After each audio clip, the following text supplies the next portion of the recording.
Good morning વિદ્યાર્થી મિત્રો, કેમ છો બધા? મજામાં ને? અંજલિ વિદ્યા મંદિરમાં આપનું હાર્દિક સ્વાગત છે. આજે આપણે ભણીશું હિન્દી પાઠ 3 अंतरिक्ष परी सुनीता विलियम्स। मनुष्य की महत्वाकांक्षाओं की कोई सीमा नहीं है।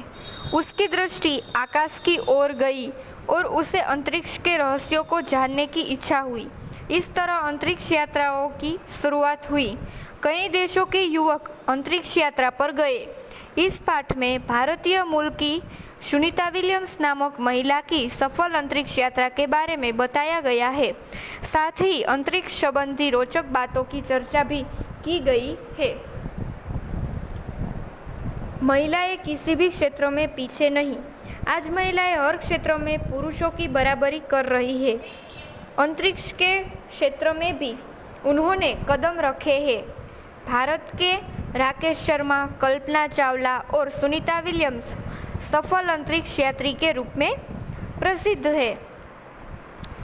यानी कि आज स्त्रीओ दरेक क्षेत्र में पुरुषों ની બરાબરી કરી રહી છે। ભારતના રાકેશ શર્મા, કલ્પના ચાવલા અને સુનીતા વિલિયમ્સ જેવા સફળ અંતરિક્ષ यात्री તરીકે પ્રસિદ્ધ છે। उसके बाद भारतीय मूल की सुनीता विलियम्स।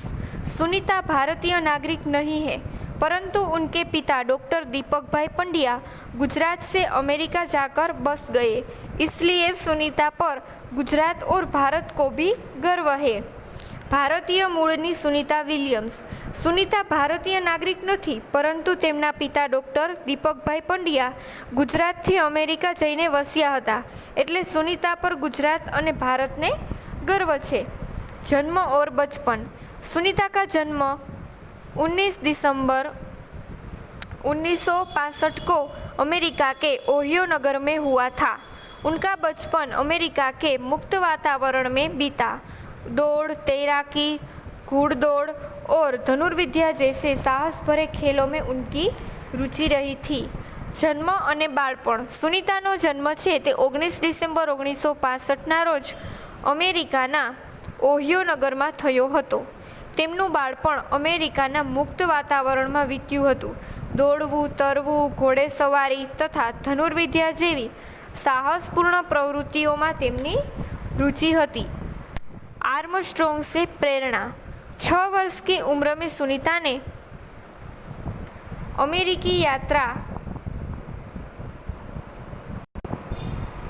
नील आर्मस्ट्रॉन्ग को चांद की धरती पर से उतरते देखा। उन्होंने ऐसा ही कोई साहस भरा काम करने का निश्चय किया। 6 वर्षनी वये सुनीताए अमेरिकी यात्री नील आर्मस्ट्रॉन्ग ने चंद्रनी धरती पर उतरता जोया। सुनीताए पण आवुं साहसभर्युं काम करवानो निश्चय करी लीधो हतो। शिक्षण और प्रशिक्षण। सुनीता ने मैसाचुसेट्स में हाई स्कूल पास कर यूनाइटेड स्टेट्स नेवल अकादमी मेरीलैंड से भौतिक विज्ञान में स्नातक और परास्नातक किया। 1927 में वे नेवल अकादमी से व्यावसायिक अनुभव के लिए जुड़ी। कई तरह के प्रशिक्षणों में सफल होकर वे ऑफिसर इंचार्ज बन गई। मैसाचुसेट्स में हाई स्कूलનું શિક્ષણ પૂરું કરીને તેણે યુનાઇટેડ સ્ટેટ્સ નેવલ એકેડમી મેરીલેન્ડમાંથી ભૌતિક વિજ્ઞાનમાં સ્નાતક અને અનુસ્નાતક થયા હતા। 1987માં તે નેવલ એકેડમીમાં વ્યાવસાયિક અનુભવ માટે જોડાયા। અનેક પ્રકારના પદમાં સફળતા મેળવી તેમણે હેલિકોપ્ટર પ્રશિક્ષણ પ્રાપ્ત કર્યું અને તેઓ ઓફિસ ઇન્ચાર્જ થયા। अंतरिक्ष में जाने का स्वप्न।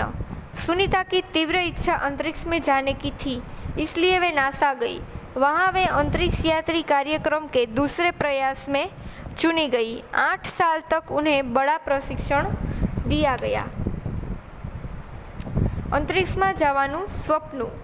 सुनीता ने अंतरिक्ष में जावानी खूब ज इच्छा हती, एटले ते नासा गया। त्यां अंतरिक्ष यात्री कार्यक्रम में बीजा प्रयास में तेमनी पसंदगी थई। त्यां 8 वर्ष सुधी तेमने सखत प्रशिक्षण आपवामां आव्युं। पंड्या से विलियम्स। सुनीता ने अपने मित्र और सहपाठी माइकल विलियम्स से विवाह किया। इस तरह वे सुनीता पंड्या से सुनीता विलियम्स बन गई। પંડ્યામાંથી વિલિયમ્સ. સુનીતાએ પોતાના મિત્ર અને તેને ભેગા કામ કરતા સહપાઠી માઇકલ વિલિયમ્સ સાથે લગ્ન કર્યા. આ રીતે તેઓ સુનીતા પંડ્યામાંથી સુનીતા વિલિયમ્સ બન્યા. अंतरिक्ष स्टेशन में 10 दिसंबर 2006 को अटलांटिस अंतरिक्ष यान से सुनीता अपने 6 साथियों के साथ अंतरिक्ष स्टेशन पहुंची. वह अंतर्राष्ट्रीय अंतरिक्ष अड्डा है और पृथ्वी से 360 किलोमीटर की दूरी पर है. 17 दिसंबर को उन्होंने अंतरिक्ष में चहलकदमी की. 10 ડિસેમ્બર 2006ના રોજ અટલાન્ટિસ અંતરિક્ષ યાન દ્વારા સુનીતા પોતાના 6 સાથીઓ સાથે અંતરિક્ષ સ્ટેશને પહોંચી ગયા. આંતરરાષ્ટ્રીય અંતરિક્ષ અડ્ડો છે તે પૃથ્વીથી 360 કિલોમીટર દૂર આવેલો છે. 17 ડિસેમ્બરે સુનીતાએ અંતરિક્ષમાં પ્રચલન કર્યું. કાર્ય: सुनीता 194 दिन 18 घंटे और 58 मिनट अंतर्राष्ट्रीय अंतरिक्ष में रही. इस दरमियान उन्होंने ह्यूमन लाइफ साइंस यानी कि मानव जीवन विज्ञान, फिजिकल साइंस यानी कि भौतिक विज्ञान, पृथ्वी का निरीक्षण, शिक्षा और टेक्नोलॉजी डेमोन्स्ट्रेशन जैसे विषयों पर काम किया. इस दौरान जमा किए हुए ब्लड सैंपल सुनीता ने न्यूट्रिशन से संबंधित अनुसंधान करने वाले वैज्ञानिकों तक पहुंचाया. सुनीता 194 દિવસ 18 કલાક અને 58 મિનિટ આંતરરાષ્ટ્રીય અંતરિક્ષ કેન્દ્રમાં રહ્યા. આ દરમિયાન તેમણે હ્યુમન લાઈફ સાયન્સ એટલે કે માનવ જીવન વિજ્ઞાન, ફિઝિક્સ સાયન્સ ભૌતિક વિજ્ઞાન, પૃથ્વીનું નિરીક્ષણ, શિક્ષણ અને ટેકનોલોજી ડેમોન્સ્ટ્રેશન વગેરે વિષયો પર કામ કર્યું. આ દરમિયાન જમા કરેલા બ્લડ સેમ્પલ સુનીતાએ ન્यूट्रिशन संबंधित अनुसंधान करता वैज्ञानिकों ने पहुंचाड़िया. अंतरिक्ष यात्रा की समस्याएं. अंतरिक्ष यात्रा में सोना मुश्किल होता है. रोज डिब्बाबंद भोजन खाना पड़ता है. शरीर का वजन कम हो जाने से भारहीनता का अनुभव होता है. शरीर का लचीलापन तेजी से खत्म होने लगता है. मांसपेशियों और हड्डी को भी क्षति पहुंचती है. अंतरिक्ष यात्रानी समस्याओं कई कई है तो कि अंतरिक्ष यात्रा में सुवानुं मुश्केल होय. दररोज डब्बामां पेक करेलुं भोजन ज जमवुं पड़े छे. शरीरनुं वजन ओछुं थई जवाथी भारहीनतानो अनुभव थाय छे. शरीरनुं लचीलापणुं झड़पथी खलास थई जाय छे. मांसपेशीओ अने हाडकाने पण क्षति पहुंचे छे. अंतरिक्ष से पृथ्वी का दृश्य. सुनीता बताती है कि अंतरिक्ष से पृथ्वी बहुत सुंदर और शानदार दिखाई देती है. वहाँ से विश्व सीमाओं में बटा हुआ नहीं दिखता है. कितना अच्छा हो यदि पृथ्वीवासी आपस में भेदभाव न रखे और विवादों से दूर रहे. सुनीता કહે છે કે અંતરિક્ષમાંથી પૃથ્વી ખૂબ જ સુંદર અને શાનદાર દેખાય છે. ત્યાંથી વિશ્વ સીમાઓમાં વહેંચાયેલું નથી દેખાતું. પૃથ્વીવાસીઓ પરસ્પર ભેદભાવ ન કરે અને વિવાદોથી દૂર રહે તો કેવું સારું. उसके बाद सुनीता वापस पृथ्वी पर आती है. 22 जून 2007 को अंतरिक्षयान अटलांटिस द्वारा सुनीता विलियम्स अपने साथियों के साथ सकुशल धरती पर लौटी. अपनी अंतरिक्ष यात्रा में सुनीता ने कई रिकॉर्ड बनाए. એટલે કે 22 જૂન 2007ના રોજ અંતરિક્ષયાન એટલાન્ટિસ દ્વારા સુનીતા વિલિયમ્સ પોતાના સાથીઓ સાથે સકુશળ ધરતી પર પાછા ફર્યા.